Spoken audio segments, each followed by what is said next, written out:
Assalamualaikum warahmatullahi wabarakatuh. Kita sekarang masuk ke bab 2. Kita akan mempelajari teori peluang. Sebelumnya kita sudah mendapati bahwa untuk membahas dunia mikro kita harus melibatkan konsep peluang.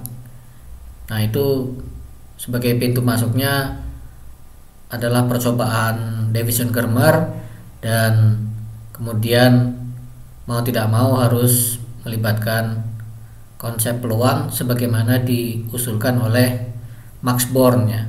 Walaupun mungkin ada cara penafsiran yang lain, tapi itu tidak menjadi pembahasan kita ya. Nah, sekarang kita mereview kembali secara singkat tentang teori peluang. Yang pertama, kita akan mempelajari dulu untuk sebaran data yang diskrit. Misalkan kita punya sekelompok data berupa data usia orang. Jadi kita misalkan dalam satu ruang ada 14 orang. Kemudian kita kelompok-kelompokkan dalam tabel untuk macam-macam usianya. Misalkan ada yang usia 14 tahun, 15, 16, 22, 24, 25. Lalu kemudian misalkan jumlahnya masing-masing usia tadi adalah seperti di kolom nomor 2 ini. Jadi usia 14 tahun ada satu orang, usia 15 tahun ada satu orang, terus sampai usia 25 tahun ada 5 orang. Nah, untuk memudahkan perhitungan nanti kita tambahkan satu kolom lagi yang menyatakan perkalian antara setiap angka usia di sini dengan jumlahnya. Otomatis tentunya di kolom kedua ini kalau kita jumlahkan semua datanya dari atas sampai bawah harus ketemu total orangnya tadi, yaitu 14. Jadi total datanya ada berapa ya, dijumlahkan saja semua ini. Nah, kemudian data ini kalau kita buat grafik histogramnya akan menjadi seperti ini. Sumbu horizontalnya adalah usia, lalu sumbu vertikal menyatakan jumlah orang. Di sini tadi usia 25 ada 5 orang, maka sini usia 25 kita lihat ke atas, tarik ke kiri, ini 5. Begitu yang lainnya juga sama. Nah, kemudian kita akan gunakan peubah J itu untuk menyatakan usia, dan NJ menyatakan banyaknya orang yang berusia J. Sebagaimana tadi sudah digunakan di tabel ini ya. Untuk usia digunakan peubah J, sementara untuk jumlah orang yang memiliki usia J itu adalah NJ. Sehingga jumlah total orang yang ada di dalam ruangan tadi dapat kita hitung dengan rumus seperti ini ya. N sama dengan sigma NJ. Nah, kalau lengkapnya ya dari mulai angka paling rendah sampai paling tinggi, gampangannya begitu. Nah, tapi tentunya untuk usia 1 tahun, 2 tahun, 3 tahun tidak ada tadi, mulai ada kan usia 14 ya. 14, 15, 16, yang 17 juga gak ada. Berarti di sini nanti N17-nya juga 0. N18 kita lihat aja di grafik histogramnya. N18 0, 19 0, 20 0, 21 0, N22 baru ada 2 dan seterusnya. Nanti 26 ke kanan, 26 seterusnya itu juga NJ-nya akan 0. Sehingga kalau dijumlahkan ketemulah angka 14. Jadi tidak masalah ya kita mau perlebar indeks penjumlahannya.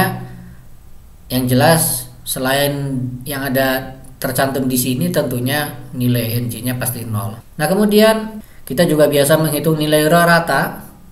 Itu rumusnya seperti ini, sudah standar, sudah biasa kita jumpai ya. Jadi karena ini menyatakan rata besaran J, ya berarti, atau rata peubah J, berarti kita hitung dengan cara peubah J tadi dikalikan dengan NJ-nya, dengan banyaknya data untuk peubah J tadi, dibagi dengan total data, lalu itu semua dijumlahkan untuk setiap J. Sehingga kalau kita terapkan pada tabel tadi, ya kita hitung dengan proses seperti ini. usia 14 tahun ada 1 orang. Ini J yang 15, ini N15, ini J yang 16 berarti ini N16 dan seterusnya. Maka di atas ini adalah sigma dari J kalikan NJ ya, yang di atas ini. Yang bawah ini adalah N. Perhatikan dalam sigma di sini, dalam penjumlahan di sini, N di sini tidak bergantung pada indeks J karena dia sudah nilai total. Maka 1/N boleh kita keluarkan dari tanda penjumlahan. Gitu. Nah, yang atas ini berarti adalah sigma J kalikan NJ. Ya, sigma J kalikan NJ. Maka kalau kita lihat di tabel sini tadi J kalikan NJ kalau dijumlahkan ke bawah ini ketemunya 294 ya. Nah, di sini tidak heran kita ketemunya 294. Dibagi dengan total data 14 jadi sama dengan 21. Nah, kemudian varian rumusnya seperti ini. Kita perhatikan ini ada pembagi total data.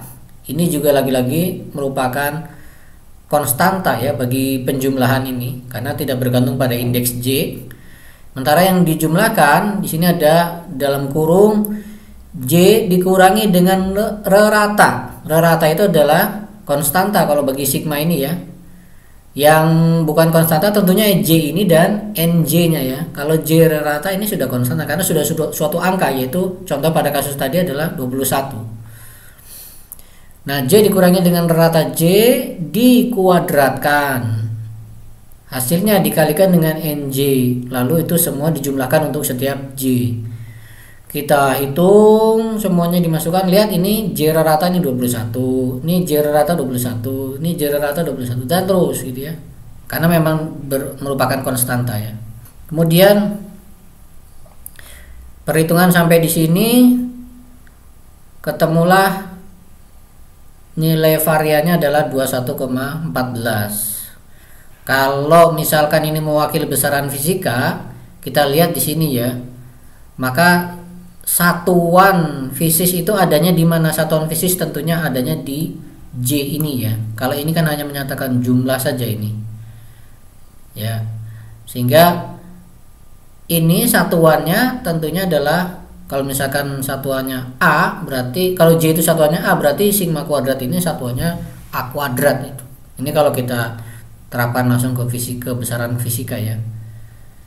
Sehingga agar menjadi satuannya A, sama-sama A seperti besaran J ya, kita harus ambil akarnya. Nah, kalau dalam konsep ini varian adalah sigma kuadrat. Yang dimaksud sebagai simpangan baku itu adalah akar dari varian tadi. Misalkan tadi ketemunya 21,14, maka akar dari 21,14 ketemunya adalah 4,60. Nah, ini kalau dituliskan satuannya berarti ini satuannya sudah sama dengan satuannya J tadi. Sama dengan satuannya J rata gitu. Nah, kemudian masuk ke sini. Nah, kemudian kita lanjutkan. Kalau misalkan kita lakukan percobaan untuk mendapatkan secara acak ya satu orang di dalam ruangan tadi. Secara acak bisa berbagai macam cara. Yang jelas setiap kita mau mengambil satu orang, kita tidak tahu siapa yang akan kita dapatkan. Mudahnya begitu. Ya. Nah, maka peluang untuk mendapatkan orang berusia J dalam sekali pengambilan tadi itu adalah tentunya NJ dibagi N ya. Jadi contoh misalkan kita tahu orang berusia 16 tahun di dalam ruangan tadi adalah ini ya 3 orang. Maka dalam satu kali percobaan peluang untuk mendapatkan satu orang berusia 16 tahun adalah NJ-nya adalah 3, kemudian N totalnya adalah 14. Sehingga peluang mendapatkan satu orang berusia 16 tahun adalah 3/14. Kemudian kalau kita menemukan ungkapan peluang untuk mendapatkan J1 ditambah dengan peluang untuk mendapatkan J2, maka itu bermakna atau kita baca peluang untuk mendapatkan orang berusia J1 atau peluang untuk mendapatkan orang berusia J2. Jadi jika ada dua peluang dijumlahkan, maka kita bacanya nanti pakai kata atau ya. Jadi kalau misalkan kita ingin menghitung peluang mendapatkan satu orang berusia 14 tahun atau 25 tahun, maka kita hitungnya dengan cara P14 ditambah dengan P25 ya. Ketemulah jadinya 6/14. Maka konsekuensinya kalau kita ingin mendapatkan peluang mendapatkan satu orang berusia 14 atau 15 atau 16 atau 22 atau 24 atau 25, ya berarti kita jumlahkan semua masing-masing peluang per usia tadi. Usia 14 kita hitung, usia 15 kita hitung, peluang usia 16 hitung, peluang mendapatkan usia 22 hitung, sampai peluang mendapatkan usia 25 dihitung, semuanya hasilnya kita jumlahkan. Nah, kalau dihitung semua ketemulah jadinya adalah 14/14 atau sama dengan 1. Iya, karena apa? Karena sama saja kita menyatakan salah satulah di antara semua orang di situ, karena semua orang di situ kalau tidak 14 ya 15, kalau enggak ya 16, kalau enggak ya 22, kalau enggak 24, kalau enggak ya 25. Nah, kalau kita minta salah satu di antara mereka ya pasti ketemu gitu, pasti dapat, sehingga peluangnya pasti yaitu bernilai 1. Kemudian jadi kita bisa maklumi bahwa kalau peluang PJ tadi itu kita jumlahkan dari untuk seluruh indeks, pasti harus ketemu 1. Sebagaimana bisa dihitung dari rumus 25 ini, kalau dimasukin ke sini menggantikan PJ ini menjadi sigma NJ per N. Kemudian karena tadi N itu adalah konstanta bagi penjumlahan ini, N per N bisa kita tarik keluar dari sigma, sehingga tersisa sigma NJ. Nah, padahal sigma NJ adalah N, sehingga ada N dibagi dengan N sama dengan 1. Kemudian sekarang rumus untuk rata yang tadi berbentuk seperti ini bisa kita nyatakan dalam peluang ya. Karena NJ dibagi dengan N adalah PJ, maka di sini NJ dibagi dengan N kita ganti dengan PJ. Gitu. Jadi rata J bisa dihitung dengan sigma J dikalikan PJ. Itu tadi rata sudah bisa dinyatakan dalam peluang. Kemudian varian bagaimana? Varian juga sama. Asal ada NJ per N ya berarti bisa kita ganti dengan PJ ya. Ini NJ per N kita ganti dengan PJ. Nah, kalau sekarang ini kita uraikan J dikurangi rata J dikuadratkan, maka ketemunya ini kan. J kuadrat dikurangi 2J dikalikan J rata ditambah J rata dikuadratkan. Itu semua dikalikan PJ. Kemudian sekarang ini masing-masing suku kita hitung sigmanya ya. Jadi ini sebagai suku pertama dikalikan J kuadrat dikalikan PJ menjadi sigma tersendiri. Kemudian min 2J J rata dikalikan PJ jadi 1 sigma sendiri. Dan yang ketiga sigma J rata dikuadratkan dikalikan PJ itu menjadi ini. Nah, sekarang kita lihat yang pertama tadi, J kuadrat PJ. J kuadrat PJ. Di sini tidak ada yang berupa konstanta ya, semuanya bergantung pada J semua. Oke, tidak bisa kita otak-atik. Kemudian yang suku kedua, di sini ada 2J kalikan J rata PJ. Nah, J rata itu adalah konstanta bagi penjumlahan sigma ini, penjumlahan J ini. Maka J rata bisa kita keluarkan bersama dengan 2 ya, 2 ini. Tersisa di depan sigma ada J dan PJ. Kemudian yang ketiga, ini J rata dikuadratkan. Ini juga merupakan konstanta bagi sigma J, sehingga bisa kita taruh di depan ini di luar.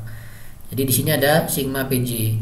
Nah, padahal kita lihat di sini sigma PJ tadi haruslah sama dengan 1 ya. Berarti di sini sigma PJ ini harus 1. Tersisa hanya J rata kuadrat. Kemudian JPJ Kita tahu tadi tidak lain adalah apa? JPJ disigmakan itu adalah J rata. Maka sigma JPJ ini adalah J rata. Di depannya ada 2J rata, berarti 2J rata kalikan J rata.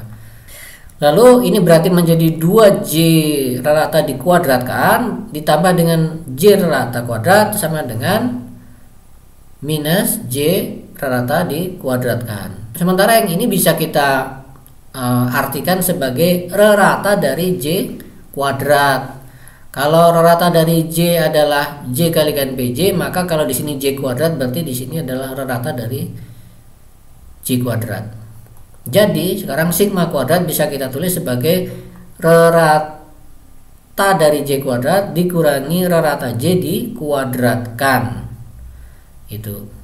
Nah, kemudian berarti sekarang simpangan bakunya tinggal kita akarkan saja dari sigma kuadrat ini, ya, menjadi seperti ini. Nah, dalam dunia fisika biasanya kita tidak menggunakan istilah rata, melainkan biasa menggunakan istilah nilai harap, ya. Jadi kalau atau expectation value, ya, sebenarnya di matematik juga banyak yang pakai expectation value, tapi kita di buku-buku fisika biasa menggunakan istilah expectation value atau nilai harap ini, ya. Jadi jangan bingung nanti kalau misalkan membaca buku-buku mekanika kuantum kok menemukan istilah nilai harap, sebenarnya itu adalah tidak lain adalah nilai rata sebagaimana yang biasa kita pahami, ya. Kemudian juga simbol rata kadang juga kalau di buku fisika dinyatakan dengan menggunakan ini, ya, besarannya lalu diapit dengan tanda kurung siku ini, ya, kurung lancip ini. Nah, jadi kalau pakai notasi ini berarti sigma kuadrat tadi yang bentuknya seperti ini bisa kita tuliskan ulang dalam format seperti ini. Nah, kemudian sebagai tambahan sebagaimana tadi sudah kita sebutkan untuk yang rata J kuadrat ini, maka rata untuk besaran FJ itu dihitung dengan cara sigma dari FJ PJ ini, gitu. Oke, jadi itu sebagai review singkat untuk konsep teori peluang dengan sebaran data yang diskrit. Insya Allah berikutnya kita bahas untuk yang teori peluang dengan sebaran data kontinu. Video kali ini saya cukupkan dulu sekian. Terima kasih. Assalamualaikum warahmatullahi wabarakatuh.